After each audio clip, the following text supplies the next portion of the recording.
Top 3 lies that Christians tell about queer people. You guys know that I love you because I actually have to watch this guy's video so that you don't have to, and it makes me want to throw up, man.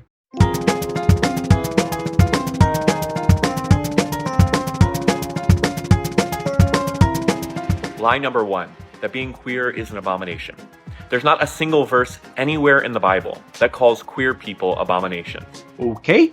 Leviticus chapter 18 verse 22. You shall not lie with a male as with a woman. It is an abomination. Leviticus 20:13. If a man lies with a male as with a woman, both of them have committed an abomination. They shall surely be put to death. Their blood is upon them. There are 2 verses in the book of Leviticus that refer to a very specific kind of queer sex, if you can even call it that, as an abomination. And when you read the context of those verses in the book of Leviticus, that sex is linked to the exploitative and idolatrous sexual practices of ancient pagan nations. So, the word used to describe homosexual actions when written by Paul was the word arsenokoitai. And when you translate the word, it translates to man and bet. There was nothing about the translation in Greek, Hebrew, or Aramaic that made any mention of exploitive sexual acts. Robertson knows this full well, as he's been corrected by biblical scholars many times, yet he chooses to continue to hold on to this fallacy. Lie number 2, that being queer is unnatural.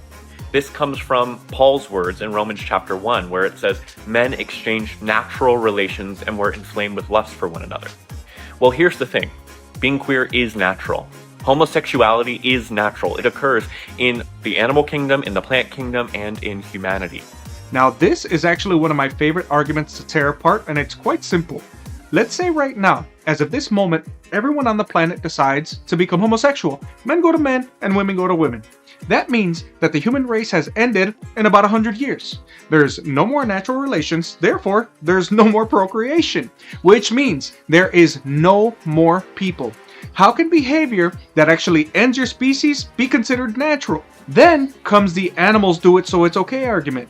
Okay, well, animals also eat other animals. Should we do that? There are animals that abandon their young, such as certain species of sea turtles. Once their babies hatch, if they make it to water, they live. Should we do that? Dogs sniff one another in their rear ends and sometimes even eat their own feces. Should we do that? I even saw a hamster eating her own children one time. Should women start doing the same thing to human babies? Do you see why that's an extremely ridiculous argument? Animals do it, so we should too. Come on, man. Lie number 3, that you can't be queer and Christian. This is simply not the case. For the entirety of Christian history, there have been queer people in the church. Queer people are found even in the pages of the scriptures themselves.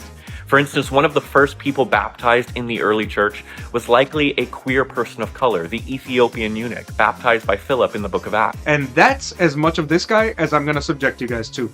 We have discussed at length on this channel what eunuchs are. They are not interchangeable with transgender or homosexual people. Eunuchs were men that were castrated, usually as a punishment. There were, however, those who decided to subject themselves to this castration so that their sexual desire would subside and their focus could be turned to serving God.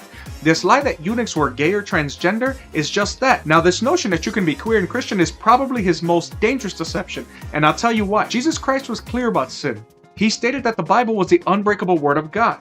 God stated since the book of Genesis that homosexual actions were an abomination. The convenient thing for Robertson, though, is that he glosses over this little tidbit of information every time he argues his lies. He makes it about Levitical law and then manufactures socio-historical context about exploitive sex practices in the Greco-Roman Empire to try and justify homosexual activity in today's day and age.